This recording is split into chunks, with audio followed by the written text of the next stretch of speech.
अंधार पडला की जग शांत होतं असं आपल्याला वाटतं, पण याच अंधारात काही गोष्टी जाग्या होतात. नमस्कार. आजपासून एका नवीन भयावह प्रवासासाठी तयार रहा. रात्र भयकथेची.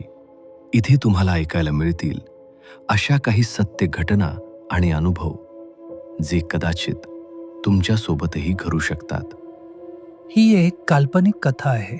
यातील सर्व पात्रे आणि घटना लेखकाच्या कल्पनेतून साकारलेल्या आहेत. या व्हिडिओचा उद्देश कोणाच्याही भावना दुखावणे किंवा भीती पसरवणे नसून केवळ मनोरंजन करणे हा आहे. तुम्ही कधी रात्रीच्या वेळी कोकणातल्या निर्जन रस्त्यावरून एकट्यानं बाईक चालवली आहे का? आणि अचानक तुम्हाला असं वाटलंय का की तुमच्या मागे कोणीतरी बसलंय? ही गोष्ट आहे कोकणातल्या एका निर्जन रस्त्यावरची. रात्रीचे साधारण 12:30 वाजले होते. समीर आपल्या बाईकवरून गावी जात होता.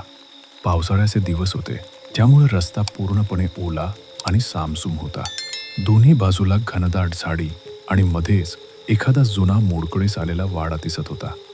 समीरला सवय होती, तो शांतपणे गाडी चालवत होता. पण अचानक त्याला जाणवलं की त्याच्या गाडीचं वजन थोडं वाढलंय. जणू कोणीतरी मागे बसलंय. त्यानं आरशात पाहिलं, पण मागे कोणीच नव्हतं. त्यानं स्वतःला समजावलं की कदाचित वारा किंवा थकवा असेल. पण थोड्या अंतरावर गेल्यावर त्याला गाडीच्या आरशात मागच्या सीटवर एक पांढरं कापड उडताना दिसलं. त्यानं झटकन मागे वळून पाहिलं. तिथे कोणीच नव्हतं. समीरच्या कपाळावर घामाचे थेंब जमा झाले होते. त्यानं गाडीचा वेग वाढवला. पुढच्या वळणावर गाडीचा लाईट एका झाडावर पडला. तिथे एक म्हातारा माणूस उभा होता, ज्याच्या हातात एक जुना कंदील होता. समीरनं गाडी थांबवली नाही. तो जोरात पुढे निघून गेला. पण 5 मिनिटांनी जेव्हा त्यानं पुन्हा आरशात पाहिलं, तेव्हा त्याचे हात पाय थरथरू लागले. तोच म्हातारा माणूस हातात तोच कंदील घेऊन त्याच्या बाईकच्या मागच्या सीटवर शांतपणे बसला होता. आरशात त्या म्हाताऱ्याचे डोळे एकदम पांढरे दिसत होते आणि तो समीरकडे बघून हळूच हसत होता. समीरनं जोरात ब्रेक मारला आणि गाडी खाली पडली. जेव्हा तो शुद्धीवर आला तेव्हा तिथे कोणीच नव्हतं. फक्त रस्त्यावर त्या म्हाताऱ्याच्या कंदिलाचा उजेड पडला होता आणि हवेत जळलेल्या वातीचा वास येत होता.